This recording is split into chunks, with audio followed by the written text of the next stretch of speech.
Gagawa ng mga Filipino doon, pinapatulan halos lahat ng trabaho para makastay lang. Tapos gutom na gutom kami, wala kaming, hindi ko siya mapakain that time because wala akong dalang pera. Kinausap pa namin yung mga Filipino doon na makitira kami, parang hindi rin ako sinasahuran. Nangyari sa akin, nag-TNT ako doon.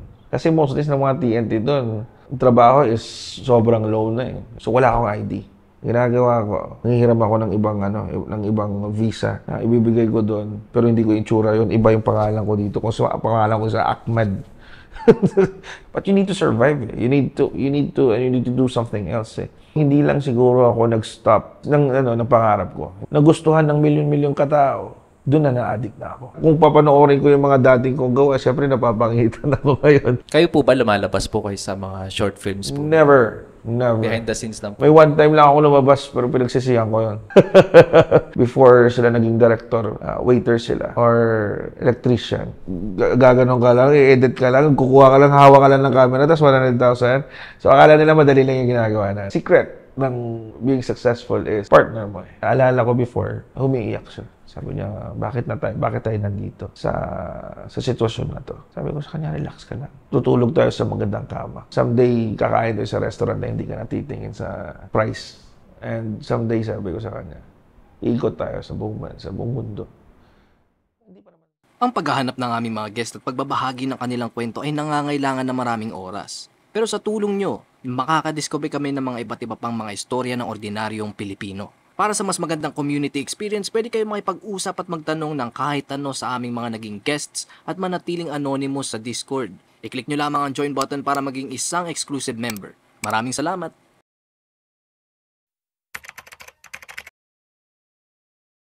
Hi, my name is Mike Narpiol, founder of T-Bone and dating OFW.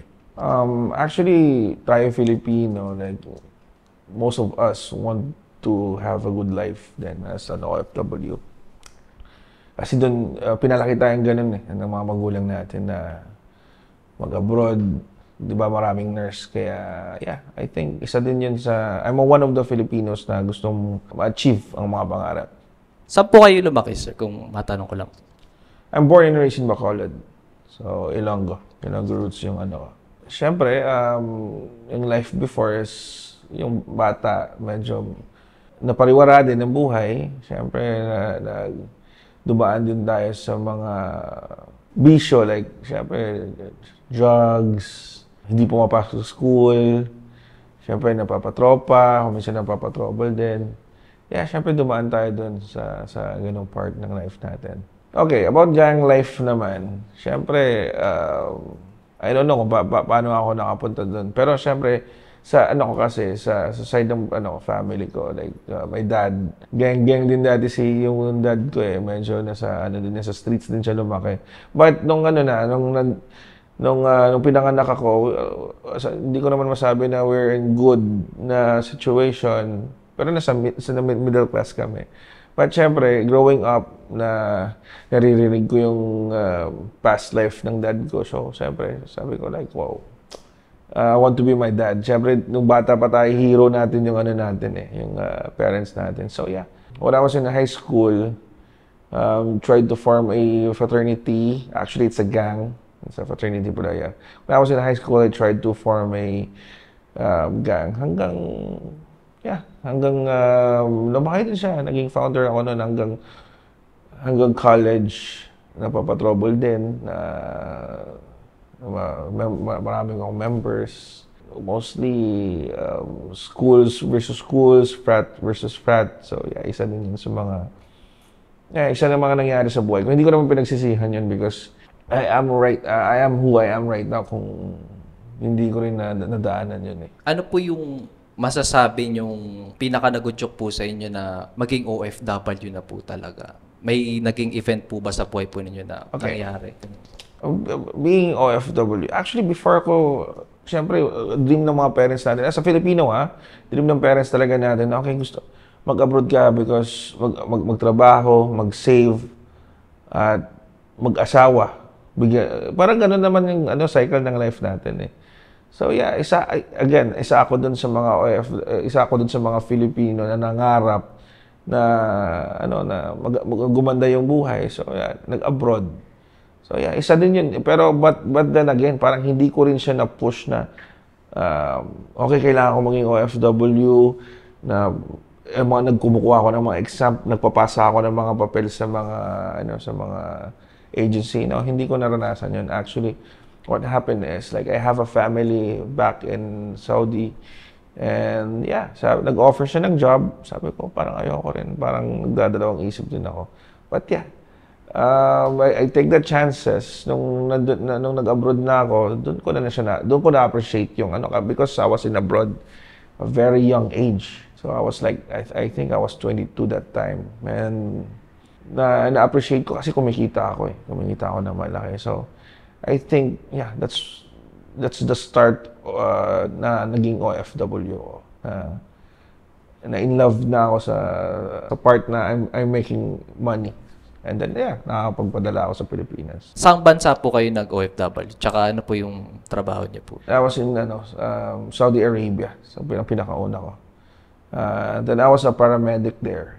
So, yan yung una kong trabaho talaga. Mga gano rin po ba kayo katagal na nag-paramedic po doon? 4 years. 4 years. 4 years then. And then, yeah, I decided to stop because sa isip ko kasi, gusto kasi traditional business kasi talaga gusto ko rather than working. So yeah, nag-stop ako because I want to improve more sa life. Yeah, isa din yun. Nung nag-stop po kayo, sana po kayo ano na po yung binalak po nyo? Actually, nag-stop ako because na-in-love ako eh.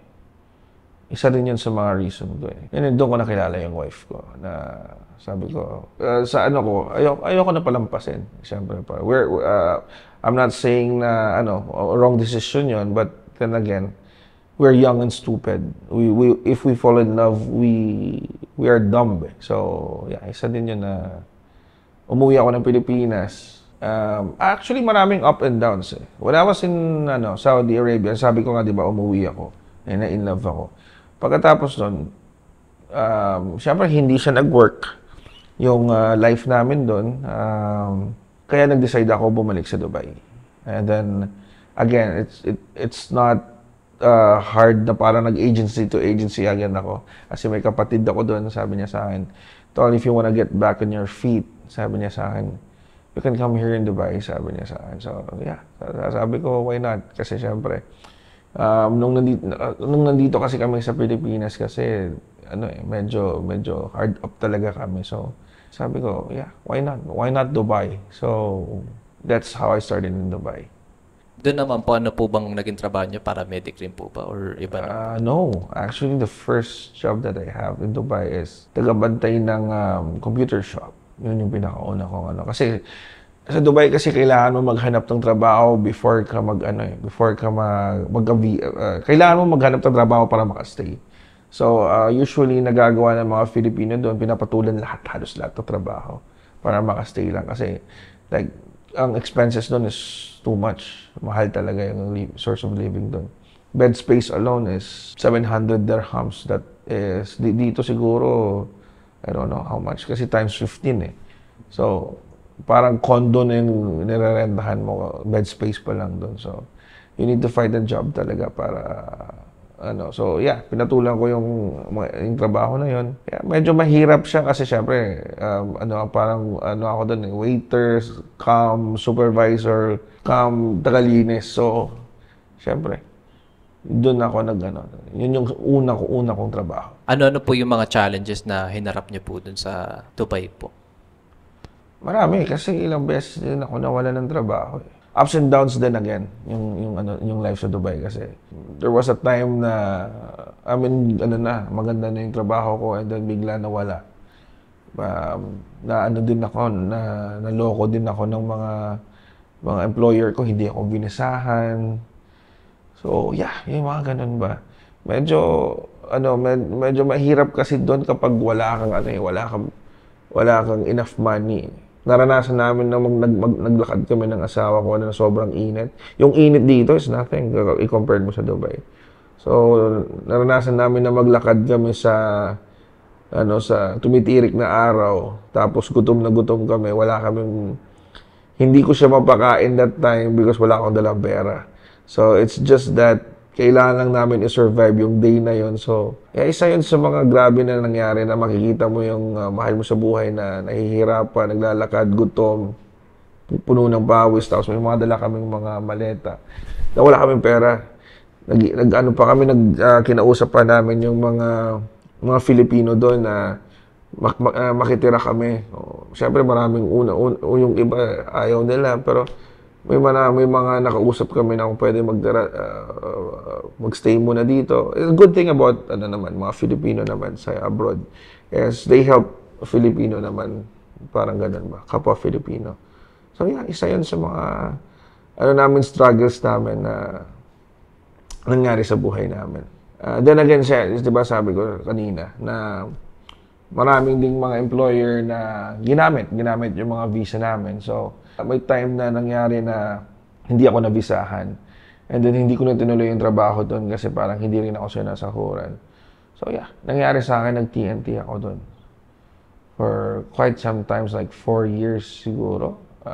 If I'm not mistaken, 4 to 5 years. So yeah, medyo mahirap kasi syempre kailangan mo mag-survive, but then again, na-survive naman siya kasi hanap na ako ng racket, pero hindi na ako pwede maging employee. Kasi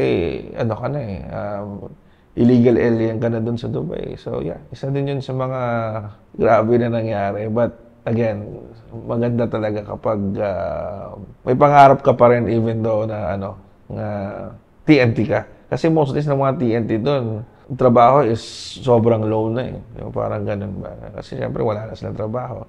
Walang nagtatanggap sa kanila. Ako na nandun ako sa Dubai, nagsushoot pa ako eh. Sa mga event pa ako eh. Parang ganun. So, yeah, isa din yun sa mga namin. So yun po yung naging sideline niya po noong mga time na yun, nagsushoot po kayo ng mga events po gano'n? Yeah, isa din yun. Pero wala akong knowledge before talaga sa camera. Wala talaga eh. Nakita lang na, kasi nung nasa Abu Dhabi kami, may nag-offer sa amin ng camera. Sabi niya, kailangan ko umuwi ng Pilipinas eh. So, pwede ko ba ito na ibenta sa'yo? Parang ganun. So, kinuha ko kasi siyempre, naawa naman ako sa tao. So, nung kinuha ko nun, hindi ko siya ginamit kahit minsan. Nilagay ko lang sa isang side. And then, nung ako na nawalan ng trabaho, siyempre naghahanap ako ng things to sell. Just order to survive. So, nakita ko to yung camera. Sabi ko, ano ba pwede kong gawin dito? Kasi gusto ko sana benta para yung pang tustos araw-araw doon. So, nung nakita ko yung camera, sabi ko, let's try na gumawa ng pelikula. So, actually, sabi ko pa sa utol ko, let's try na gumawa ng content. Like, vlog. Uso that time is vlog eh. That was 2017, 2008, 2017 ata. 2016, 17. Vlog pa yung uso nun. And hindi pa kumikita yung social media that time. Sa Facebook especially. So, nagsulat ako ng script. Wala akong knowledge na magsulat ng script before. Wala akong structure. So, basta nagsulat lang ako ng script. Sabi ko, sige, try natin to. May camera ako dito.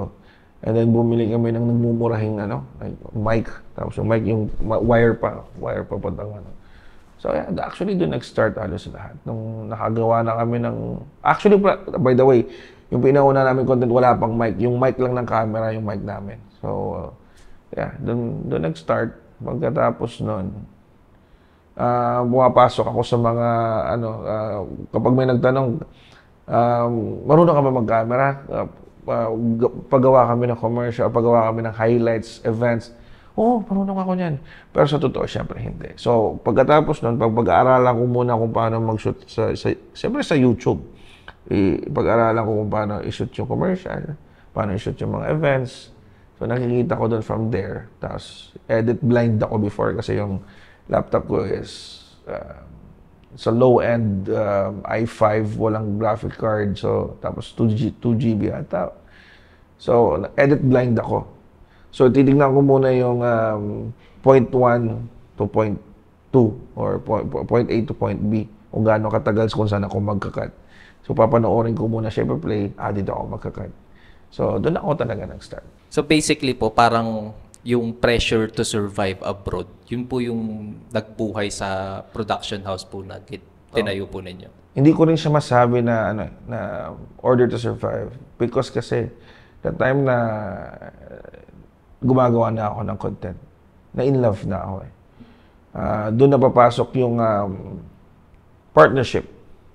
I'm very lucky naman kasi my partner, my wife is one of my talaga, stronghold talaga. Like, support. Ang pinakamagandang support system na nangyari sa buhay ko. Kasi sabi nga nila, di ba, hindi mo ma-achieve ang lahat kung wala kang good na partner eh. Or babagsak ka rin if you have a bad partner eh. So, yeah, para sa akin, I was very lucky and then blessed na may supportive partner ako. So, isa din yun na, nung time na hard up ako, na hard up yung buhay namin, tutulungan kami talaga. Like, nung gusto ko na kasi nung nag-start ng T-Bone, wala kaming kinagita eh. We started as a podcast. Pagkatapos nun, nag-shift kami sa short films, like one camera angle, tapos mag-uusap. Uso yan before, like Vincent Ament's Day, Adobe Studio. Sobrang uso yan before yung mga short films sa social media. So yeah, I started there. And then, sila yung mga before, sila yung mga gusto kong i-copy. Parang ganun. But yeah. Sir, balik ko lang po konti. Nung nag-TNT po kayo dati, may takot po ba araw-araw na baka mamaya mahuli, ganun po? Yeah, of course. Of course. Naalala ko na may hawak akong mga gimbal. Tapos, siyempre kapag, para makapasok ka sa event, you should have an ID. So, wala akong ID. Ginagawa ko, nangihiram ako ng ibang visa. Ibibigay ko doon, pero hindi ko itsura yun. Iba yung pangalan ko dito. Kung pangalan ko sa Ahmed. Tapos, Pilipino ako. Para may ID lang makashoot. Yeah, of course. But you need to survive. You need to do something else. Kasi, one thing naman kasi, dapat yung mindset ng tao. Sabi nga, mindset, di ba? Pero yung mindset dapat ng tao na you need to survive. Kasi, you will have all the reason in the world na para hindi ka mag-survive. Sasabihin mo lang, uwi na ako ng Pilipinas. Ayoko na dito. Hindi ako makahanap trabaho. TNT ako. Parang ganun ba. Hingi ako ng tulong sa embahada. Yan usually nagagawa. Yan yung mga normal na mga na reaction ng tao kapag problema na. But yeah, I think siguro hindi lang siguro ako nag-stop ng pangarap ko. Hindi ko lang siya parang sabi ko, no. I'll go somewhere soon kasi mahal ko na tong trabaho na to. Nauna kasi yung passion before money. So that's why yeah. Tuloy-tuloy. Dati pa po ba gusto niyo na po talagang parang may dream na po kayo na mag-filmmaking, gano'n po? No. Pero I'm a creative person. Creative ako. Marunong ako mag-drawing. Mahilig ako sa art. Back in the day, sumasayaw din ako. Parang ganun ba.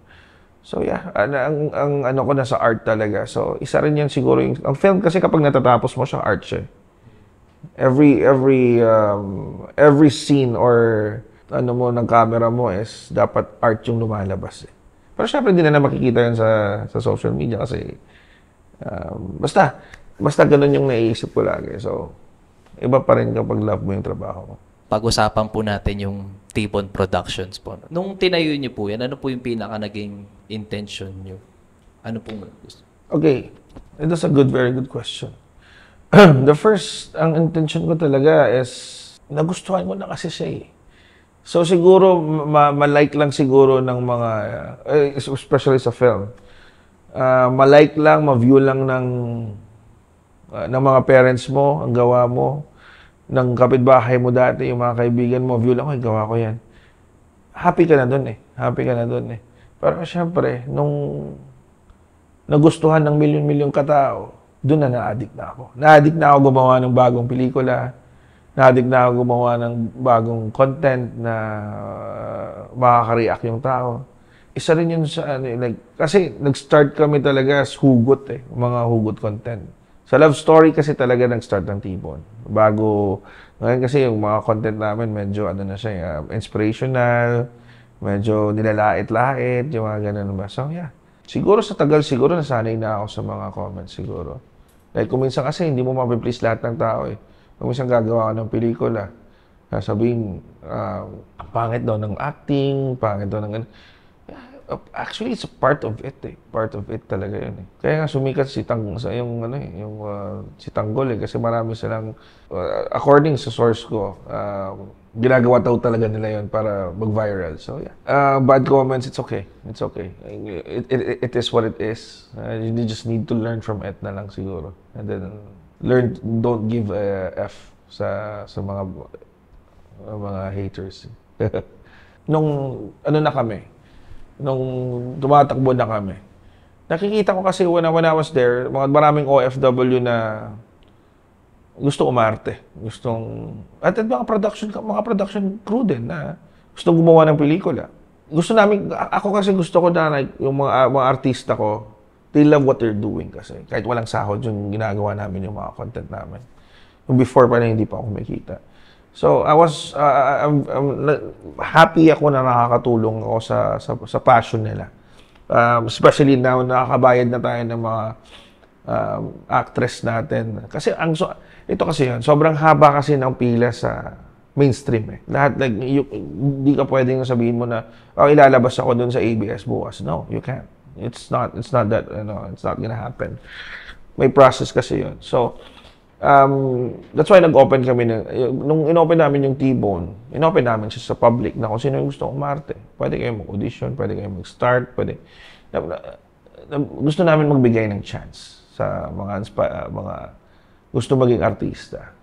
Isa din yun sa amin. And then, syempre, yung mga filmmakers, marami kasing magagaling din ng mga filmmakers eh. Maraming magagaling talaga. Pero again, ang haba ng pila sa industry namin. So, yun, isa yun sa pinakamasakit. And then, that's why in-open namin T-Bone kung sino yung gusto maglagay ng content sa page namin. It's open. Isa yun sa mga, namin talaga, mission vision namin, na makatulong sa kapwa filmmakers at sa kapwa artista. Kahit kasi ngayon po, nasa abroad niyo po, tinayo po ito, no? Hindi naman po kayo talaga nahirapan na maghanap ng mga actors, pabilis lang. So, ngayon siguro, before mahirap. Oo. Kasi before, hindi kami kilala eh. So, walang gusto eh. Like, magkano ba dyan? Yung parang gano'n, magkano ba? Siyempre, libre lang kasi wala naman kami kinikita eh. Pero, siyempre, may mga, talaga, like, few people, and then these people is with me until now. Na nakita yung potential ng company, nakita na yung potential ng T-Bone ba. So, yun, hanggang they're still with me. Ngayon, madali na talaga maghanap ng artista talaga ngayon. Like, one post, like 5 minutes, mamaya may magmamessage na sa'yo. So, kamusta naman po yung acting ng mga kababayan po natin sa abroad po? Mga panahon po. Okay. About that, syempre, kung sa abroad, syempre, iba talaga walang practice. Walang passion na lang talaga. Nagde-driven din sa kanila. So, if you really like what you're doing, madali. Kasi pwede mo pag-aralan eh. Same din sa mga actress at actors ko dun sa Dubai. We started nothing. We don't know how to act. Hanggang nagkaroon kami ng acting workshop. Pero before that, we just act. Like, kung ano yung alam namin, yan yung ginagawa lang namin. So, wala pa kami acting workshop. Wala din akong proper training sa filmmaking. As in like passion lang, we drive as passion. Gusto, gawin natin to. Busy pa yan kasi alas lahat ng mga actors ko from OFW eh. So, matatapos yung work nila 6 o'clock or 7 o'clock or sometimes 8 o'clock ng evening. So, doon pa kami gagawa ng content. So, before yung mga 15 minutes na mga short film namin, inaabot ng 1 week na shoot. Ngayon, 2 hours na lang. So, nahanap na kami ng system. Yung mga challenges, kung minsan napapangit. Kung minsan nga, kung papanoorin ko yung mga dating kong gawa, syempre napapangitan ako ngayon. Kasi syempre malayo na yung pinag-iba. Nakikita ko, pangit pala ng ang pangit pala ng arte mo dito, parang ganun ba. Even them na, syempre wala kaming alam, ginagawa lang namin yung gusto namin. And syempre lahat yun, naglo-learn kami every step of the way. And then, syempre, humihingi ako ng mga, comment sa mga nauna sa akin, syempre. Kayo po ba lumalabas po kayo sa mga short films po? Never. Behind the scenes lang po? May one time lang ako lumabas, pero pinagsisihan ko yun. Gumanap akong bading eh. Kaya Nagsisiya ko yun. May ano po ba? May mga kwento po kayo sa amin na memorable experience po ninyo sa T-Bone Productions po? Actually, every day is a memorable. It's a learning process kasi. Pero isa siguro sa pinaka-memorable sa akin is nabibigyan mo ng, this is an honest opinion, nabibigyan ko ng chance ang mga gustong, katulad yan sa mga directors ko. Mga directors ko is, before sila naging director, waiter sila, or electrician, or, ang layo, ang layo. Pero, siyempre, tinuro ko yung nalaman ko kasi, again, hindi ako galing sa film school. Self-taught. So, kung ano yung, kung ano yung na-absorb ko sa akin, siyempre, tinuro ko sa kanila. And then, nakikita ko na sobrang galing nila sa ginagawa nila. They're happy sila sa ginagawa nila. Like, yung feeling na yun, isa yun sa pinakamagandang feeling ko siguro sa T-Bone. Na nabibigyan mong chance yung normal people na maging special people. So far, kasi sa film kasi nila, akala nila dali lang yung ginagawa eh. But again, years of learning yun eh. Akala kasi ng karamihan is, yung ginagawa natin is, madali kasi sabi nga iba, di ba? Grabe naman ba, 100,000, gaganon ka lang, i-edit ka lang, kukuha ka lang, hawak ka lang ng camera, tapos 100,000. So akala nila madali lang yung ginagawa natin. But then again, they don't know the process. Again, years of experience, yun yung binibili mo dun eh. Yan yung, that's what you're buying. And then, syempre, yung edit, mabilis na sa kanila yan. Kasi before, again, ako nag-edit blind ako. Buong araw ako sa ilang minutes lang yun na video, buong araw ako nakaupo sa computer because hindi ko nakikita. So, you never started there. So, kaya pwede mong sabihin na madali lang yung ginagawa. But then again, lahat kami may sarili-sariling struggles sa buhay. Na pagiging filmmaker. So, yan, isa din yan. Ngayon po, marami na pong branches po itong T-Bone. Saan po ba yung mga branches po niya? Kasi nag-start po siya sa Dubai. Dubai. Okay, ngayon yung T-Bone kasi, actually right now, nasa social media siya. But, of course, we are, ngayon, ang branches niya pala, number one, syempre, nasa Dubai, meron tayo sa Kuwait, meron din tayo sa Qatar, pero meron din tayo sa Taiwan. Before, meron din tayo. Tapos, dito sa Pilipinas, Negros, dito Laguna, QC, yung mga ganun, their production company or their production team din na gumagawa ng and then, parami na what we're doing is like, sending message din like kung minsan, nakakalimutan kasi natin kung minsan yung value. Even though na kung minsan lang yan, like yung mga content namin about kabit-kabit kung minsan. But then again, tatapusin mo yung video, may aral pa rin yan na makukuha natin na huwag natin gawin or dapat itong gawin natin. So, ngayon po, yung T-Bone is, kasi nga po, dumadaan po siya sa feed ko and parang marami na po talaga siyang followers, marami po siyang views, ganun po, parang million din po yung followers. Ano pong nararamdaman niyo? Ano pong feeling na marami pong tumatangkilik? Of course, happy kami na maraming tumatangkilik sa amin. Like, syempre, sino ba naman kami again? Syempre, waiter ako nag-start. And ngayon, nakakagawa ka ngayon ng mga content sa online. And then, syempre, soon, cinema na or Netflix na or sa app na, we don't know. So, yan yung mga dreams. Syempre, may mga may mga dream tayo. Like, hindi naman kasi natatapos yung yung plan eh. Kung na-achieve mo to, kung na-climb mo yung mountain na to, you should find another mountain to climb. Ngayon po, kamusta naman po yung buhay po ninyo po? Happy, of course. Happy. Pero sa ngayon kasi, medyo ako eh. Kasi 2 hours lang tulog ko. Pero anyway, kakatapos na namin gumawa ng series. Happy, actually happy. Happy sa achievements. Siyempre, ang worried, nandun talaga. Worried, sana magustuhan ng mga tao yung mga ginagawa namin. I'm happy because may partner akong happy kami. Happy ako because sa anak ko. Happy ako sa kung ano yung negosyo na meron kami. I think siguro sa life, being positive is isa sa pinakamagandang ways na gawin mo sa buhay mo. Because if you have like negativity talaga, mahihirapan ka talaga. Kung yung partner mo hindi supportive, it will break you. Like, lahat siguro na, aalis ka na naman, magsushoot ka na naman, wala ka na. Ganun ba? Kapag hindi ka supported ng partner mo, that's why maraming naghihiwalay kasi parang yung support system hindi ganun ka-strong. Like example, sa mga banda, huwag ka magbanda kasi maraming babae dyan. Pero nagkakilala sila sa banda.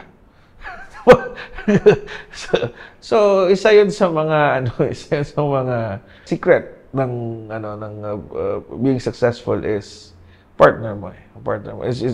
If she is supportive sa iyo, or yung lalaki din supportive sa babae na ano ko yung pangarap mo, kasama tayo dyan. So yeah, kahit sabi ko nga, kahit di pa siya magtrabaho, support niya lang ako. Lahat ng mga successful na tao siguro na nakilala ko siguro. From Conor McGregor, di ba? Sinuport siya sa partner niya. Nung walang-wala pa siya yung babae nagbibigay sa kanya ng vitamins, yeah. So, very very big chunk talaga ng success kung may supportive ka na partner. And that's reality. In terms of sa kita naman po sa T-Bone, enough naman po siyang supportahan yung family, gano'n? Yeah, actually yes. Kung minsan nagda-drive kami nga ng misis ko, minsan nasasabi namin na, grabe no, nagagawa natin lahat to, no? Yun palang okay na ako kasi naalala ko before, nakahiga kami sa salas ng kapatid ko. Naalala ko sinabi niya sa akin na umiiyak siya. Sabi niya, bakit tayo nandito sa sitwasyon na to?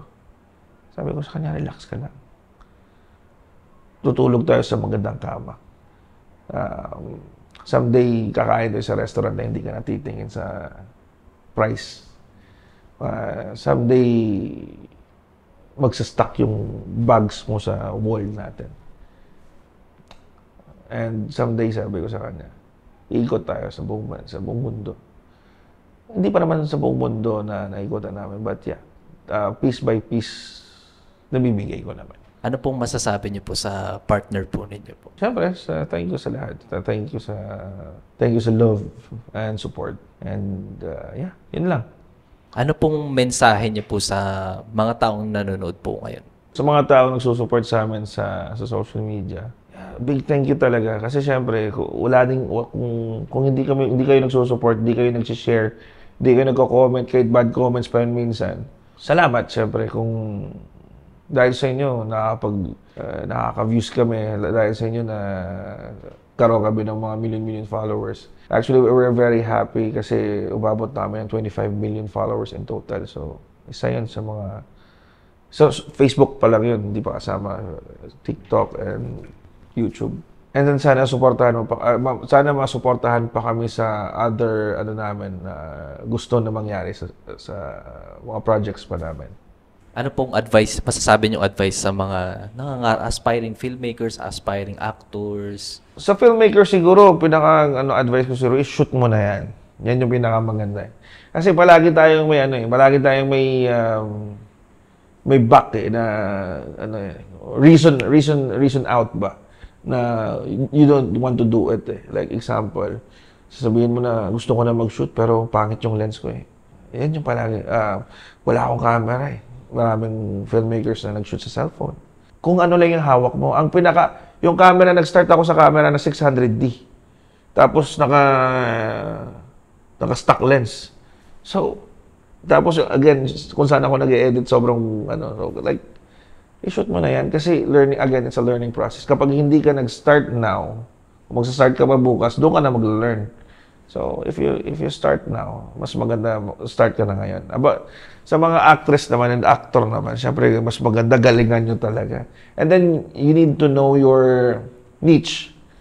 Kasi, syempre, kung minsan, gusto mo na mag-lead actor, pero syempre, hindi ka babagay mag-lead actor, comedian ka pala. Or, kina Joros, di ba? Ano talaga sila, like, support. So, yeah, you need to know your niche siguro, like, before entering kung ano yung gusto mo. And then, tuloy-tuloy lang. Yan yung pinakapalagi. Yan yung advice ko talaga sa lahat.